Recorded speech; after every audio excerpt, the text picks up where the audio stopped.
Yan. Kaya ito lalagyan pa natin yan. May mga lagyan na basura.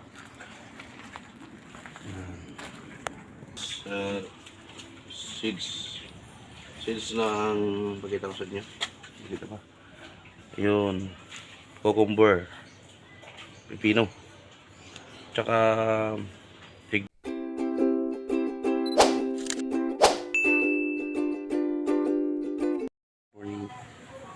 welcome to my YouTube channel, Marcol TV. Nandito po tayo ngayon sa aking garahe. Ngayon po titingnan natin kung anong pwede kong gawin. I-develop natin to. Ito yung mga tricycle ko na nakaparada. Ayan. Ito yung pinakabuong garahe ng upahan ko. Ngayon po papakita ko sa inyo kung anong gagawin natin. Gagawa ko kasi ng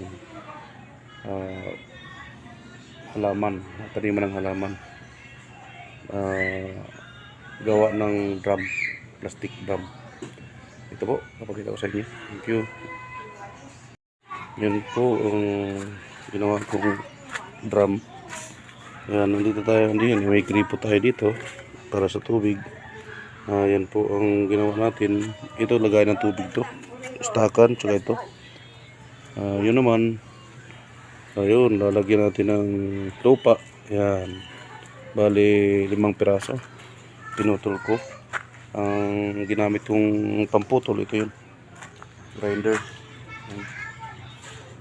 Malaking bagay yung nagawa kong mga project na ginagawa, at dahil sa bigay ng aking pinsan na grinder.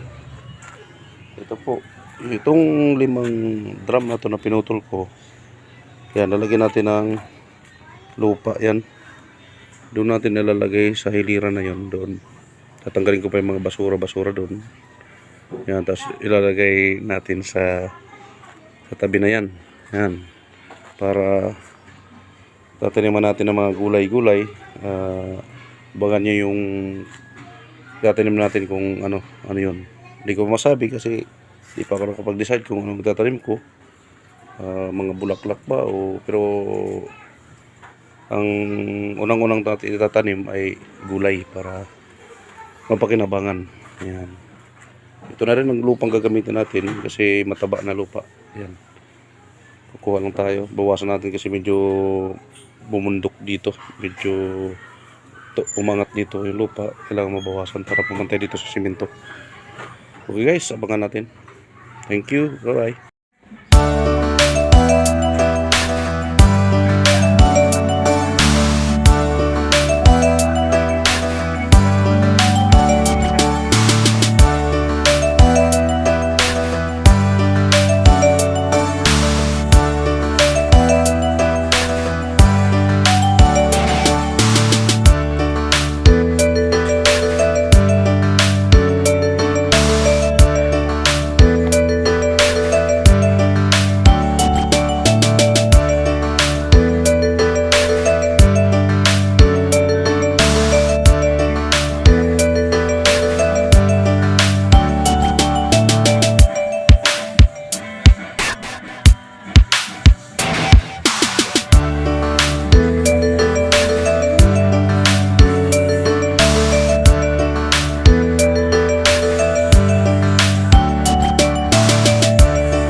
Nilagay ngayon lang tumubo. Tumas na. Yan, meron tayong ito din, may iba pang mga buto, mga seeds na nilagay dito. May sili, tsaka yung atsal. Ito naman dito sa pangatlong box ay lugbati. Sa pang-apat naman, ito yung kamuti. Dito naman pagbati din. Yan ito kay kaiba nito ay red. Yun naman green. Yan.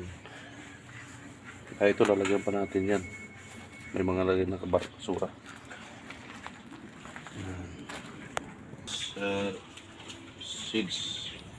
Seeds na ang pakita ko sa inyo. Pakita pa. Yun.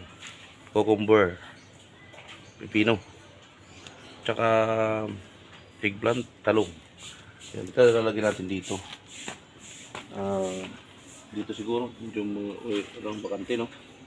Yan, tapos dito muna, tapos pagka nailagay na to, lumaki, lilipat natin sa ibang taniman. Siguro dito pwede tayo magtanim. Yan guys. Okay. Iba naman yung magtatanim yan. Patanim natin sa kanya. Okay, maraming salamat sa inyong panonood sa ating maliit na halaman. At papakita ko sa sunod na video sa paglumak na. Thank you for watching.